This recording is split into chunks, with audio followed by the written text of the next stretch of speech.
protestante. Fréquence protestante. C'est sur 100.7.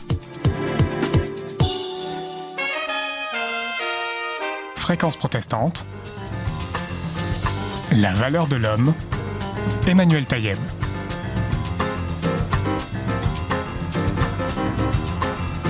Le numérique comme arme de guerre.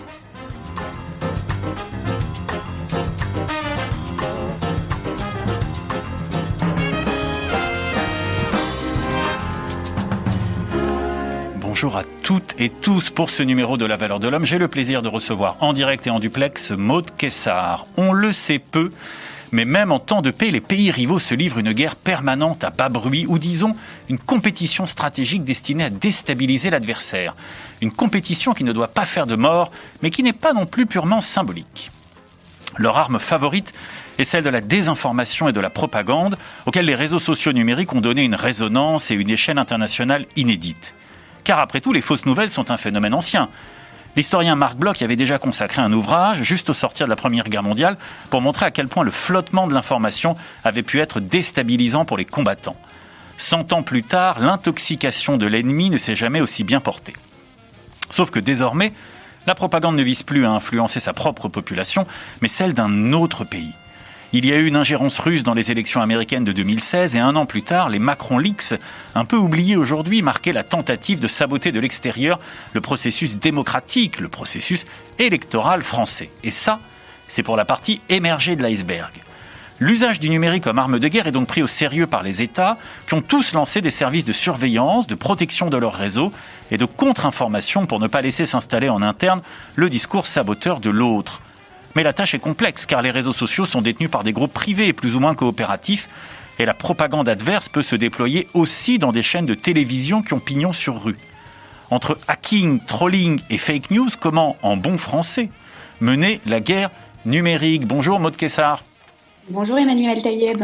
Maud Kessar, vous êtes maître de conférence à l'IRSEM, c'est l'Institut de recherche stratégique de l'école militaire. Vous y dirigez le domaine espace Euratlantique et Russie.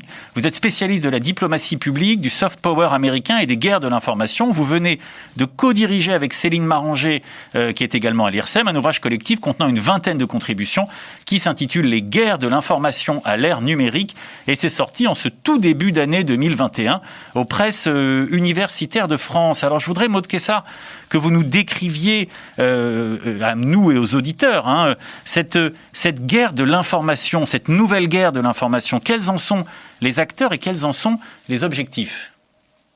Alors, je vous remercie de parler de nouvelles guerres de l'information parce que, comme vous l'avez très bien rappelé en préambule, les guerres de l'information ne sont pas nouvelles. Simplement, aujourd'hui, avec la rupture stratégique que en fait, constitue l'ère numérique, eh bien, les guerres de l'information ont pris un nouveau virage, un nouveau tournant qui ne date pas, en fait, des 3 ou 4 dernières années en contexte électoral aux États-Unis ou en France.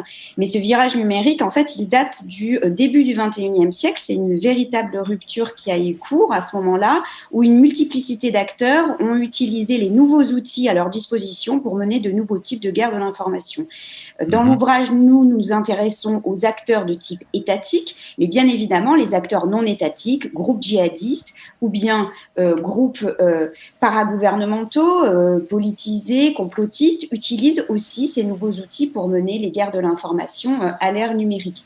Nous, ce qui nous a intéressés pour l'ouvrage, c'est d'essayer de comprendre et d'élargir en fait cette vue un petit peu manichéenne que l'on a des guerres de l'information qui auraient tendance à opposer systématiquement les États-Unis à la Russie, alors même que tous les acteurs étatiques utilisent en fait les outils numériques ou non numériques, mais pour pratiquer les guerres de l'information. Donc, il peut s'agir aussi bien d'acteurs de grande puissance un peu autoritaires, comme la Chine, de moyenne puissance, comme l'Iran, ou d'autres États démocratiques, comme Israël, qui est aussi représenté dans l'ouvrage que vous avez mentionné.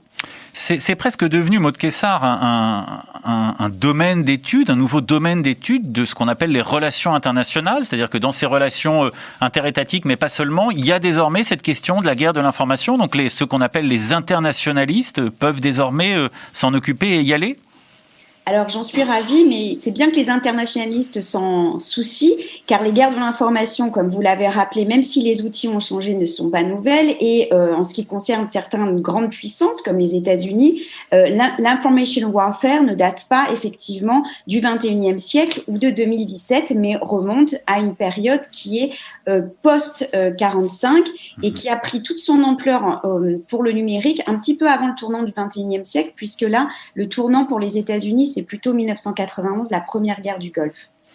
Racontez-nous un peu l'origine du livre. C'est à la fois un livre de théorie, mais c'est aussi un livre qui se veut une expertise. Alors, c'est un livre de pratique et de praticiens aussi. C'est vraiment un livre qui est là pour être accessible, rendre didactique et pédagogique ces guerres de l'information à l'ère numérique dont on parle. Et l'idée de ce projet est née justement du fait qu'il y a un cloisonnement trop fort quand on appréhende les guerres de l'information, puisque on a tendance à les appréhender soit par les sciences de l'information, soit par les relations internationales, soit par des études plus civilisationnelles. Donc, ou bien et puis par un prisme civil et parfois par un prisme militaire. Donc l'ambition de l'ouvrage, c'était de regrouper à la fois les experts qui connaissent les aspects techniques, les moyens que l'on met pour les guerres de l'information, ceux qui le pratiquent sur le terrain dans le cadre d'opérations extérieures, comme nos collègues militaires, et puis un certain nombre d'universitaires qui s'intéressent aussi à l'impact que ces guerres de l'information ont, non pas entre les États, mais sur les populations visées, qu'il s'agisse de populations appartenant à des États autoritaires ou bien des États démocratiques. On va examiner évidemment tout au long de l'émission les moyens qui sont mis en œuvre dans les différents pays ou par les différents pays dans cette guerre de l'information. Mais pour qu'on comprenne quand même, disons, quelque chose d'assez fondamental, on est en présence de quoi ? On est en présence d'une compétition entre puissances et de quelque chose de nouveau, c'est-à-dire, on vous l'avait dit, mais on va s'attaquer en permanence, même en temps de paix, par le biais de l'information. On s'attaque ou on est simplement en concurrence, en compétition, on essaie de se déstabiliser. Qu'est-ce qui se joue dans les guerres de l'information, Maud Kessar ? Alors oui, vous l'avez parfaitement bien donc contextualisé. Aujourd'hui, on assiste à un retour des compétitions de puissance très fortes entre les États-Unis, la Russie, la Chine, mais pas seulement. Et dans les moyens utilisés, dans les vecteurs, dans les piliers de la puissance, effectivement, l'information est importante, l'accès à l'information et la maîtrise de celle-ci. Et derrière la maîtrise et l'accès à l'information, c'est pas simplement la diffusion d'informations qui sont assimilables à des nouvelles dont on a parlé tout à l'heure, mais c'est aussi tout ce qui touche aux données, puisque aujourd'hui on vit à l'ère du big data, donc de ce volume de données que l'on a sur l'ensemble des citoyens, des sociétés qui nous entourent. Et bien c'est cette maîtrise par les États de ce big data qui peut être un facteur de puissance, et donc ce qui nécessite aussi une maîtrise des outils technologiques pour pouvoir maîtriser le data, le réguler, le contrôler, avoir la main sur ce qui est un vecteur de la puissance aujourd'hui. Un des éléments, un des objectifs poursuivis dans et par cette guerre de l'information, Maud Kessar, c'est d'essayer de porter atteinte à la souveraineté des États. Comment on s'y prend ? Alors absolument, c'est un des enjeux qu'on souligne tout de suite dans l'ouvrage, puisqu'on en a eu des illustrations récentes qu'on rappelait tout à l'heure, et effectivement, en contexte électoral, le fait d'avoir une ingérence étrangère possible en utilisant le relais des plateformes numériques pour subvertir, déstabiliser la vie démocratique est une atteinte donc à la souveraineté des États. Ça, c'est sur le plan de la vie politique et démocratique donc de certains États occidentaux. Ça a été le cas des États-Unis, de la France, mais bien d'autres États se trouvent inquiétés, malmenés ou perturbés par ce type d'atteinte. Il faut regarder aussi ce qui se passe chez nos alliés, nos partenaires en Asie, qui se trouvent aussi dérangés dans et inquiétés pour leur souveraineté par certaines attaques qui peuvent être chinoises ou russes, pas simplement, c'est pas toujours les mêmes acteurs que on a l'habitude de pointer du doigt. Alors c'est très difficile d'attribuer les attaques quand on parle de guerre de l'information, mais il y a quand même quelques éléments qui permettent retrouver l'origine en fait de ces déstabilisations et d'essayer de s'en prémunir, de s'en préserver. Si on veut être très concret, là encore pour les auditeurs, Maud Kessar, une cyberattaque, ça ressemble à quoi ? C'est entrer dans le réseau informatique d'un autre pays, c'est changer les données dans une série d'ordinateurs ou envoyer des fausses données. Comment ça se passe une cyberattaque qui est quand même une des armes, disons, très utilisées dans la compétition que vous décrivez ? Les cyberattaques, ça peut favoriser le fait de faire fuiter des informations. Et ça, dans la guerre de l'information, c'est ce qui nous intéresse. Après, il y a des cyberattaques d'un autre ordre quand il s'agit d'opérations d'information, tout simplement pour rentrer dans les services informatiques effectivement d'un autre pays ou bien d'une entité qui peut être une entité privée, ça peut être un hôpital. Et c'est là que la cyberattaque peut apparaître la plus dangereuse et on en a eu des exemples récents. Ça peut être pour effectivement modifier des données, des informations sur une personne. Imaginez que si on attaque la sécurité sociale en France et que l'on se met à modifier l'ensemble des données qui sont préservées ou qui concernent chacun des citoyens, bien on peut en faire beaucoup de choses. Et ça, c'est effectivement une des dimensions qui fait que des vulnérabilités de tous les États, démocratiques ou non, sont à surveiller plus particulièrement. Dans l'ouvrage, vous indiquez par exemple qu'il y a eu une cyberattaque ciblant des données, et notamment des données médicales, et on a le pays qui a attaqué a apparemment changé dans des bases de données les groupes sanguins ou le groupe sanguin des soldats, qui fait qu'effectivement, si on doit les prendre en charge et les transfuser, on va leur transfuser un sang qui n'est pas le bon. En tout cas, si on ne se rend pas compte du changement de données. Là, il y a quand même quelque chose de très imaginatif et de très pervers dans ce type de cyberattaque, Maud Kessar. Ça fait partie de cette guerre semi-ouverte que vous décriviez tout à l'heure. Donc entre la guerre ouverte, la guerre chaude et la guerre froide, cette zone grise où tous les moyens sont mis en œuvre pour pouvoir déstabiliser l'adversaire et pourquoi pas donc des moyens comme ceux que vous évoquiez qui font référence à un scénario de crise, plus précisément dans l'ouvrage. D'accord. Et alors ça marche aussi pour, vous l'avez pas mentionné, mais une cible sensible qui serait les centrales nucléaires. Là, c'est des cibles qu'évidemment on a en tête à la fois pour la défense et pour l'offensive. Oui, alors là, on est plus dans le cadre des cyberguerres, plus que dans les guerres de l'information. Mais effectivement, on a eu des exemples qui n'ont pas touché les États occidentaux, mais l'Iran, ce qui est mentionné aussi dans l'ouvrage, absolument, c'est une difficulté. Là, c'est une dimension qui va être, on va dire, plus technique et qui touche à la sécurité en fait des infrastructures, mais ce n'est pas forcément toujours lié à une volonté d'accès à l'information. Là, il s'agit simplement de vouloir stopper le fonctionnement d'une infrastructure. Donc, c'est un petit peu différent. Si on en revient alors effectivement aux guerres de l'information, votre introduction et puis en fait une grande partie de l'ouvrage insiste sur le fait que les démocraties sont sinon mal armées, du moins fragiles par rapport à d'autres types d'États parce que précisément l'information circule librement et n'est pas contrôlée par l'État. Donc il y a là quelque chose de très à la fois inquiétant et passionnant dans le cas des démocraties, c'est le fait qu'elles peuvent être déstabilisées par leur propre croyance ou volonté d'être dans la liberté d'expression. Oui, alors ça, c'est pas un phénomène très nouveau et ça nous ramène aussi à une période un peu de guerre froide, c'est qu'en régime pluraliste, puisque toutes les opinions peuvent s'exprimer, puisque les flux d'informations ne sont pas contrôlés, ils ne sont pas filtrés particulièrement, ils ne sont pas censurés, et bien effectivement, cela est plus exposant et ça crée des vulnérabilités. Et la réponse des sociétés démocratiques, ce n'est pas de le contrôle, comme ça peut l'être dans les États autoritaires, c'est la capacité de résilience et de favoriser plus de pluralisme pour être peut-être plus réactif et plus résilient aux éventuelles manipulations de l'information ou contenus malveillants qui peuvent être accessibles en source ouverte pour la population. Alors être résilient, Maud Kessar, ça prend quelle forme? On laisse effectivement l'information circuler sans contrôle, mais qu'est-ce qu'on fait? On va démentir, inonder les réseaux sociaux d'une autre information, ou d'une information vraie ou vérifiée? Comment se passe la résilience des États démocratiques? La résilience des États démocratiques, c'est à la fois un défi, c'est-à-dire qu'on peut essayer de l'organiser au niveau étatique ou entre États. C'est ce qui se passe pour la France ou pour les États européens.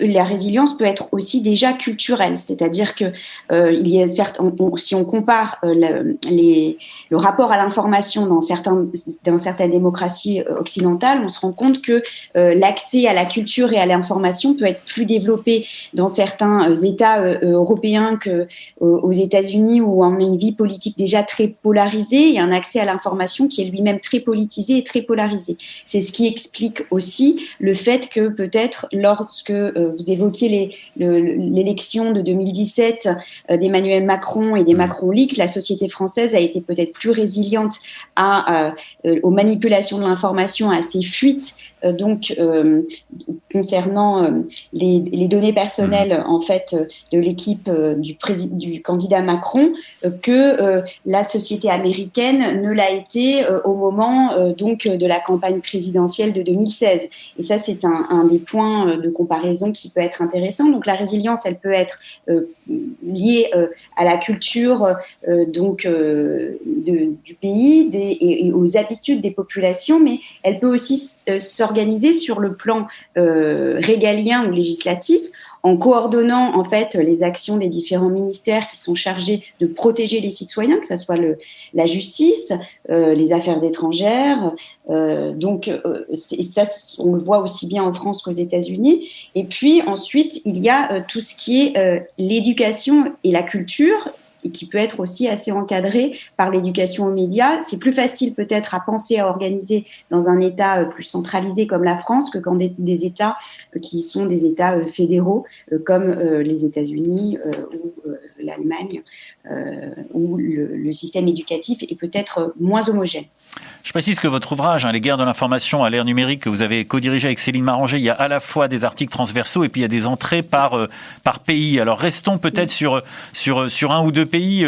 Vous le disiez dans votre première prise de parole, on a beaucoup tendance à se focaliser sur la Russie, qui est effectivement extrêmement active, la Chine aussi, et on a tendance peut-être à considérer qu'on est toujours dans une logique de guerre froide. En tout cas, votre ouvrage insiste sur le fait que c'est pas vrai, mais qu'en tout cas, c'est la carte mentale d'un certain nombre de dirigeants de penser cette guerre de l'information d'abord comme une espèce d'affrontement Est-Ouest, comme on disait avant, Maud Kessar.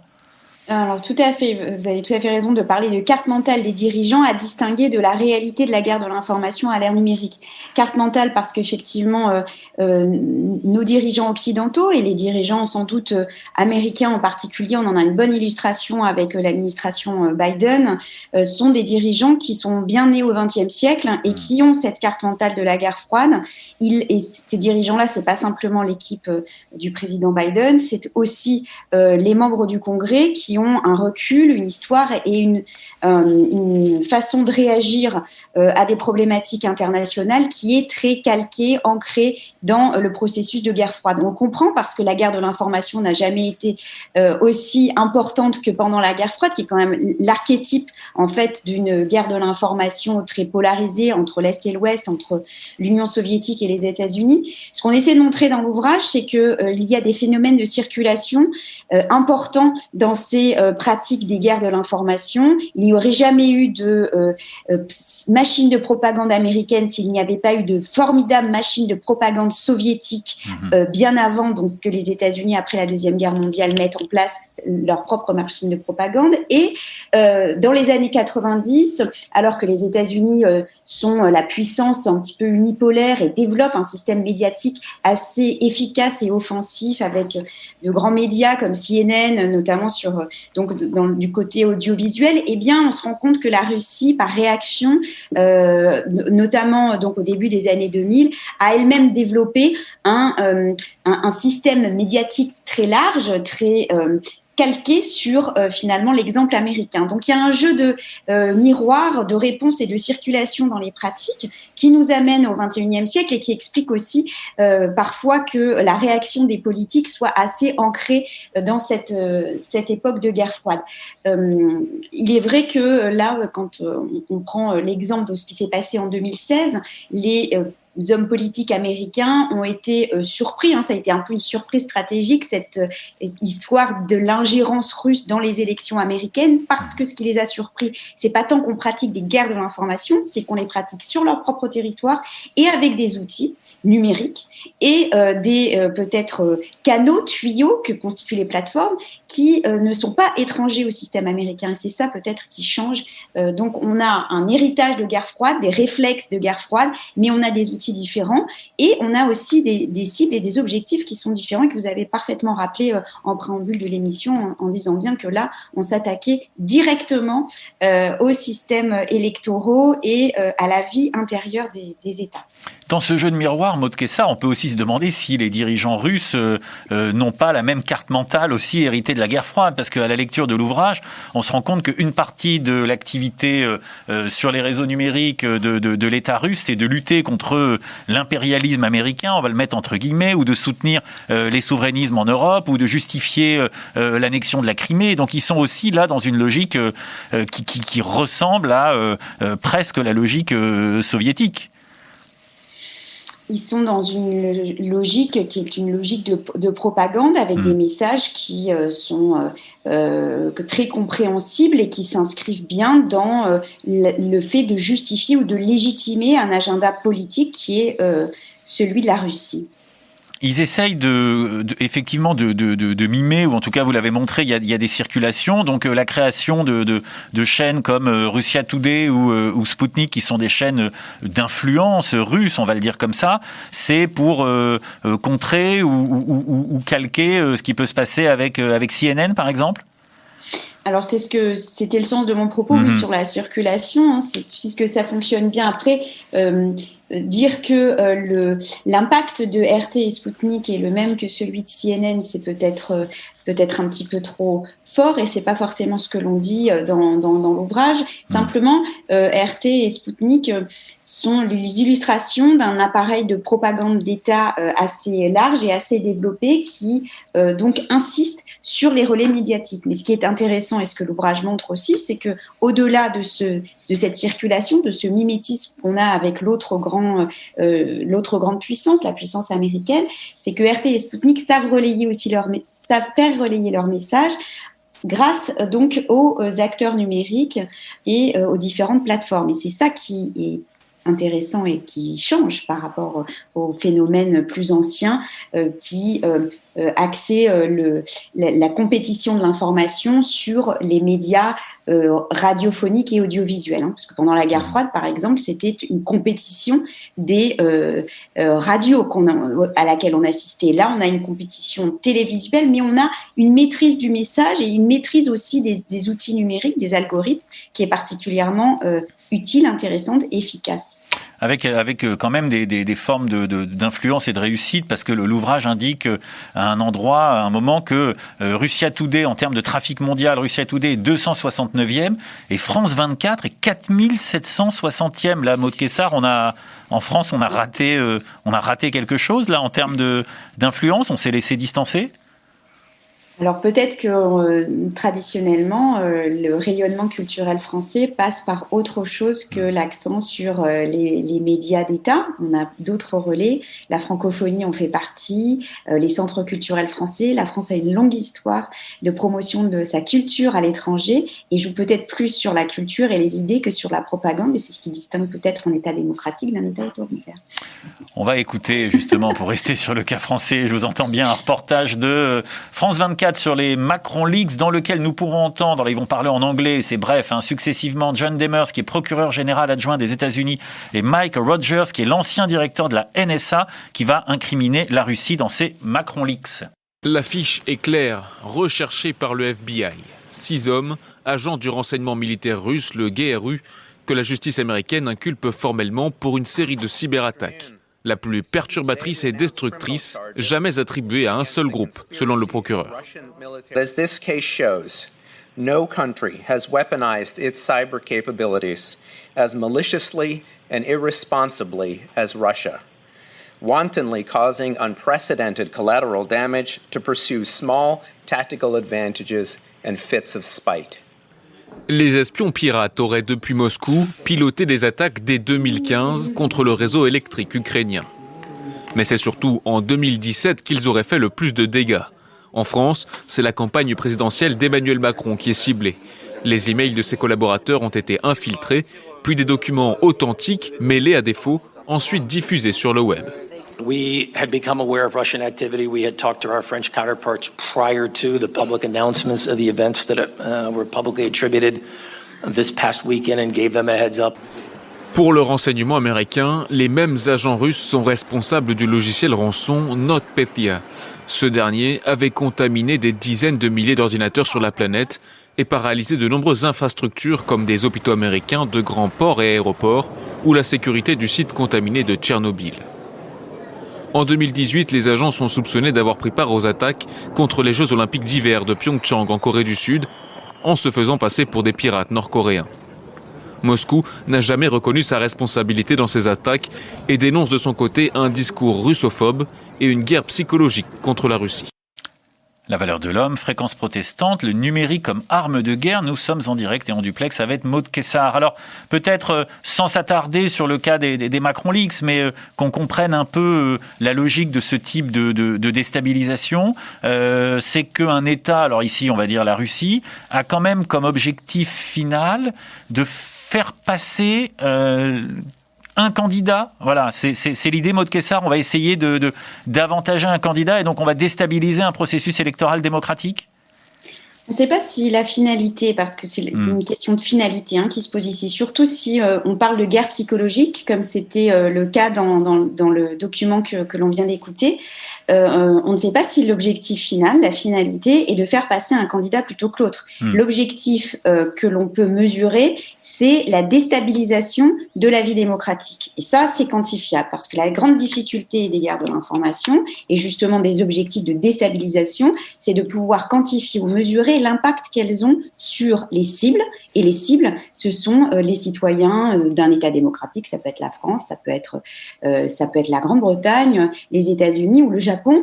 Dans le cas français, la déstabilisation a été minorée à la fois par le type de système de processus électoral qui est le nôtre, puisqu'il y a deux tours, et puis peut-être, comme je le rappelais tout à l'heure, un accès à l'information plus diversifié, des réflexes plus diversifiés. L'idée plutôt, ce qu'on observe, que ce soit en France ou aux États-Unis, c'est plutôt d'accentuer la polarisation, d'accentuer les écarts, d'entretenir les divisions, d'entretenir les extrêmes.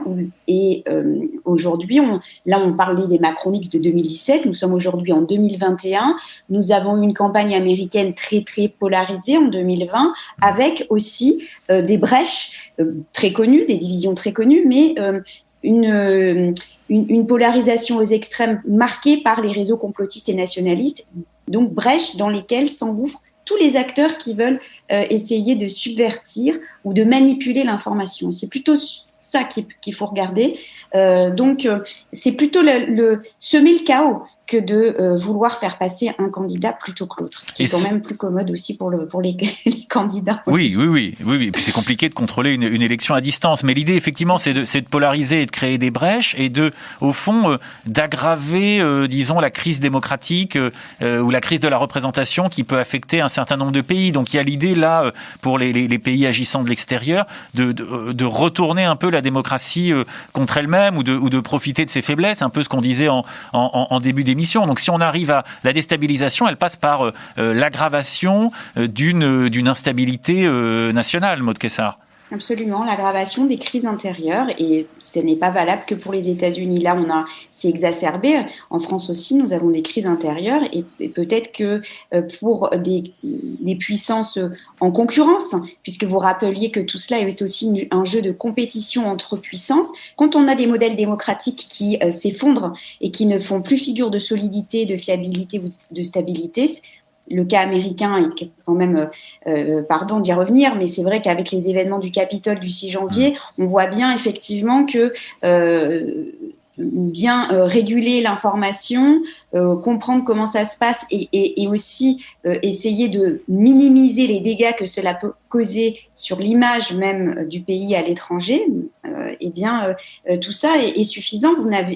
Il suffit d'observer les réactions que les États autoritaires ont eues après les événements du Capitole en disant « Regardez, nous… ça fonctionne quand même beaucoup mieux chez nous, on fonctionne de manière beaucoup plus calme, posée, et nous, on peut faire figure de modèle, peut-être plus que ceux qui ont voulu vendre la démocratie dans le monde entier. C'est très compliqué. Oui, on voit ça comme c'est l'anarchie aux États-Unis, en fait. C'est présenté comme ça. C'est un système qui fonctionne qui semble grippé.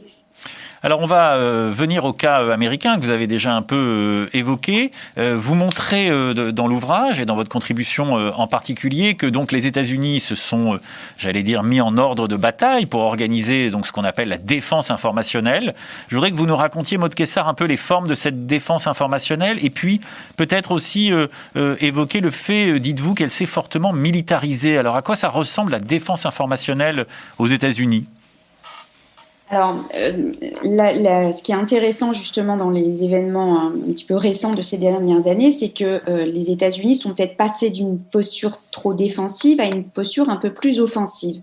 Donc, la difficulté de la défense informationnelle que vous évoquez, c'est la difficulté de réagir, de lutter contre la désinformation.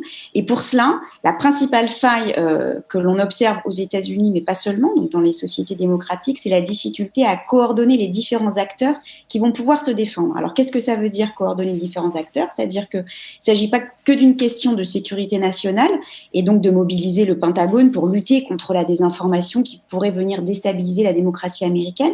C'est aussi mobiliser d'autres acteurs de ministères régaliens dont on parlait tout à l'heure sur le plan intérieur. Ça va être le département de la justice aux États-Unis. Ça va être aussi, peut-être pour la première fois, une coordination entre le FBI et les services de renseignement américains, puisque habituellement, ils ne fonctionnent pas forcément ensemble, mais aussi être capable de travailler avec tous ces agents des corps diplomatiques qui dépendent du département d'État et qui vont pouvoir se coordonner avec donc les acteurs du Pentagone. Tout ça a été en ordre de marche bien avant les événements donc de 2016-2017. Mais cela marchait plus ou moins bien et peut-être avec plus ou moins d'urgence, puisque l'urgence pour les Américains, c'était d'abord de se défendre contre les menaces informationnelles menées par les groupes djihadistes et particulièrement contre Daesh. Avec donc les élections de 2016, eh bien, on assiste à un tournant et les États-Unis prennent conscience qu'ils doivent aussi et surtout se méfier donc de ces menaces informationnelles qui peuvent venir d'autres États, pas simplement la Russie, mais aussi l'Iran, la Corée du Nord ou la Chine. Voilà, donc cette défense, elle doit s'organiser par rapport à ces acteurs-là. Et quand je disais qu'on était passé d'une posture peut-être un peu défensive à offensive, parce que sous l'administration de Trump, on a eu quand même un renforcement donc du cybercommande américain qui était jusqu'à présent plutôt en ordre de marche un petit peu lent, avec une coordination difficile entre les actions défensives et offensives. Et à partir de 2018, sous l'égide du général Nakasone, qui commande le cybercom américain, eh bien, les Américains ont voulu adopter une posture plus offensive en parlant d'opérations préemptives ou préventives quand il s'agit de se prémunir d'attaques informationnelles. Et là, on a eu quand même un tournant important. Donc, le cyber vient se coordonner aux différentes contre-mesures qui sont prises par les États-Unis. Mais ce qui veut dire, vous avez mentionné le général Nakasone, c'est que c'est pris en charge véritablement par un général, c'est-à-dire que c'est pris en charge comme une guerre virtuelle, mais dans une logique de défense ou d'offensive ici guerrière, Maud Kessar. Oui, on parle de lutte informationnelle, absolument. Et donc, ça nécessite simplement dans cette lutte de bien comprendre qui fait quoi et de mobiliser tous les outils. Ça ne veut pas dire que le général Nakasone va coordonner l'ensemble des actions de lutte informationnelle. Lui va coordonner les actions cyber, mais il devra pouvoir en rendre compte à l'ensemble de ses collègues du Pentagone ou des autres agences ou services donc, de renseignement qui peuvent aider à cette lutte donc informationnelle. Tout cela se gère au plus haut sommet de l'État et au plus près du président américain avec un office de coordination donc de la communication stratégique et de la gestion de l'information à l'étranger. À côté de ces éléments que vous venez d'indiquer, il y a aussi l'idée de ce qu'on appelle une diplomatie numérique. Vous avez mentionné le corps diplomatique, Maud Kessar, mais aussi des formes de soft power, de pouvoir doux, même si on ne le traduit pas comme ça en français, de soft power numérique. À quoi ça ressemble le soft power numérique américain ? Alors, l'idée, c'est de pouvoir générer du narratif et du contre-narratif. On a beaucoup parlé des Russes tout à l'heure, on a parlé de Russia Today, de Sputnik. Ce que la Russie veut vendre, c'est un narratif qui lui permet de légitimer ses actions à l'extérieur. Les États-Unis n'ont pas fait autre chose pendant la guerre froide, comme on le rappelait, donc historiquement. Seulement aujourd'hui, il faut que ce narratif, d'abord, qui est du contenu à vendre, à promouvoir, et là, on est plutôt dans des outils du soft power. Et puis, surtout, il faut se donner les moyens de pouvoir bien le vendre avec les outils d'aujourd'hui, les outils contemporains qui sont les outils numériques. Et c'est là peut-être que le bas blesse, car la difficulté américaine depuis plus d'une dizaine d'années, c'est d'être capable d'utiliser les outils numériques, les plateformes, pour pouvoir vendre un discours, promouvoir les valeurs et les intérêts d'une nation en utilisant ces outils numériques à bon escient. Et ce n'est pas toujours si facile que ça quand on est diplomate ou agent agent au service du département d'État et qu'on veut faire cette promotion-là parce que toucher les publics cibles, c'est moins aisé que quand on travaille pour Google ou Facebook. Et c'est pour ça que les partenariats entre les institutions publiques et peut-être le département d'État aux États-Unis et les grandes plateformes du numérique est particulièrement important si l'on veut restaurer le narratif national, c'est-à-dire une histoire américaine que l'on peut vendre à tous et pas simplement en utilisant des grands médias traditionnels, papier ou audiovisuels, mais en utilisant aussi les réseaux numériques qui touchent toutes les cibles, tous les publics visés à l'étranger qui représentent un intérêt pour les intérêts américains qui sont vitaux. Et alors, comment se passe cette collaboration ? Parce que, justement, il y a à la fois en jeu des institutions publiques, le département d'État, mais qui doit composer avec des réseaux sociaux numériques qui sont détenus par des groupes privés ou qui sont des groupes privés. Donc, on n'est plus du temps où Hollywood se mettait en ordre de bataille dans la propagande anti-nazie en tournant des films. Là, est-ce que c'est plus compliqué ou est-ce que les réseaux sociaux numériques, qui sont ici majoritairement américains, ont compris les enjeux et laissent passer, ou est-ce qu'au contraire, ça leur pose un problème d'être instrumentalisés, Maud Kessar ?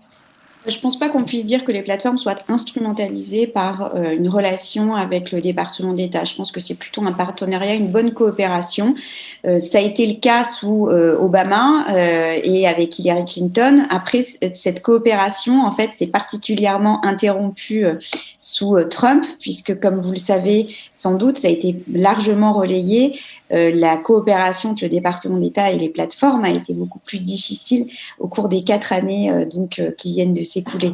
Donc aujourd'hui, c'est plutôt une question de partenariat. Comment on peut faire davantage tomber les murs de l'Internet et avoir plus d'utilisateurs pour les plateformes et comment les États-Unis peuvent utiliser les plateformes pour mieux coopérer et réguler les messages et promouvoir une bonne image de l'Amérique. Sans doute que les plateformes contribuent aussi au branding, donc à l'image de marque des États-Unis à l'étranger. Et donc, dans les deux cas, c'est du donnant-donnant. Dans ce narratif, vous avez indiqué qu'il contenait, l'idée de donner une bonne image des États-Unis. Est-ce qu'il passe par d'autres éléments ? Par exemple, quand les États-Unis sont en opération extérieure, est-ce que le narratif va essayer va viser à obtenir le soutien des populations locales, du pays dans lequel on intervient ?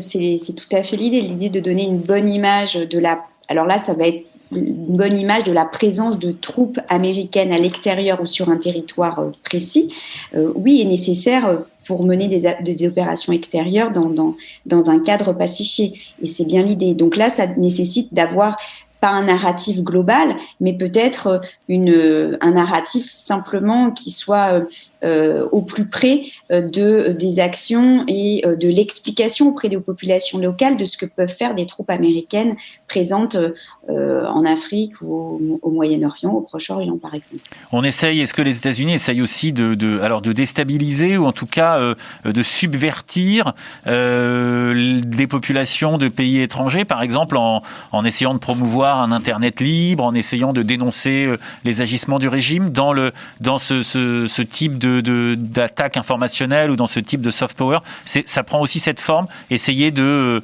dénoncer ce qui peut se passer dans un autre pays? Je pense que c'est pas des attaques de subversion. Là, il s'agit les différents gouvernements américains ou administrations qui ont essayé de promouvoir un Internet libre et donc de faire tomber les murs de l'Internet, l'ont fait au nom de valeurs démocratiques. Ça a été le cas pour la première administration Obama avec Hillary Clinton et il semblerait que ce soit le cas aujourd'hui avec l'administration de Joe Biden. L'idée est de lutter contre l'autoritarisme et donc de favoriser les flux d'informations. C'est un petit peu finalement un débat qui est proche de l'histoire du XXe siècle et d'Helsinki, des accords d'Helsinki qui visaient à promouvoir la libre circulation des hommes et des idées. Et bien aujourd'hui, c'est de la libre circulation des flux d'informations, y compris dans les États autoritaires que veulent promouvoir certains États démocratiques, dont les États-Unis. Mais alors du coup, dans le cas des accords d'Helsinki, ça avait mis une pression très forte sur le bloc soviétique. Est-ce que là, il y a le même type de pression ou est-ce que finalement, tout le monde utilisant les mêmes outils, ça s'équilibre ? Je pense que ça met de la pression, bien évidemment, mais que les outils pour se protéger de la part des États autoritaires sont plus efficients, plus efficaces. Les Russes veulent essayer de créer un Internet souverain, même s'ils n'y sont pas parvenus. Les Iraniens se protègent techniquement de la possibilité d'une information étrangère qui viendrait déstabiliser leur régime. Donc, il y a une forte conscience de la part des États autoritaires que vivons en autarcie informationnelle et protégeons notre régime. Et je pense que le meilleur exemple que l'on ait, qui est assez amusant, intéressant dans l'ouvrage, d'un autre âge, c'est la Corée du Nord. Si vous avez regardé ça, je pense que ça a tout son intérêt. Donc c'est des pays qui vont continuer dans des formes d'autoritarisme par le biais d'un verrouillage complet. Donc là, j'allais dire, ils jouent pas le jeu, ils n'ont pas de raison de le faire, mais ils se ferment. Maud Kessar. C'est un contrôle de l'information total. C'est bien ce qui différencie les États démocratiques des États autoritaires. Donc, il y a de l'enjeu pour tous. Une dernière question. Est-ce que vous diriez, Maud Kessar, qu'on est rentré dans une guerre mondiale des récits, une guerre mondiale des narratifs ? Oui, absolument. On est dans une guerre mondiale des narratifs et qui ne concerne pas que les narratifs des États. Ça concerne aussi maintenant des acteurs qui sont paragouvernementaux, pas forcément non étatiques, et je pense aux groupes complotistes et nationalistes qui propagent aussi des narratifs et des contre-narratifs en utilisant une partie, pas forcément en faisant du contenu malveillant, mais en reprenant des informations pour entretenir leur propre narratif, parfois totalement donc délirant, comme on a pu l'observer, mais qui fonctionne bien avec des bons relais d'amplification et d'excellents réseaux. Et je pense que la menace, puisqu'on parle de menace, nous, dans l'ouvrage informationnel, elle vient principalement aussi aujourd'hui donc de ces acteurs, de ces électrons libres, des systèmes ou des réseaux de propagande, des écosystèmes de propagande du XXIe siècle. Donc des acteurs infra-étatiques, mais qui ont eu un certain succès, on l'a vu avec le complotisme et QAnon. Merci beaucoup, Maud Kessar, pour votre participation. Cette émission s'achève. Je rappelle le titre de l'ouvrage que vous venez de publier sous l'égide de l'IRSEM avec Céline Maranger, Les guerres de l'information à l'ère numérique. C'est paru au PUF en début d'année. Merci à Emmanuel Demisco à la réalisation. Ce programme sera très vite en podcast sur le site de Fréquence Protestante. Prenez soin de vous et à bientôt.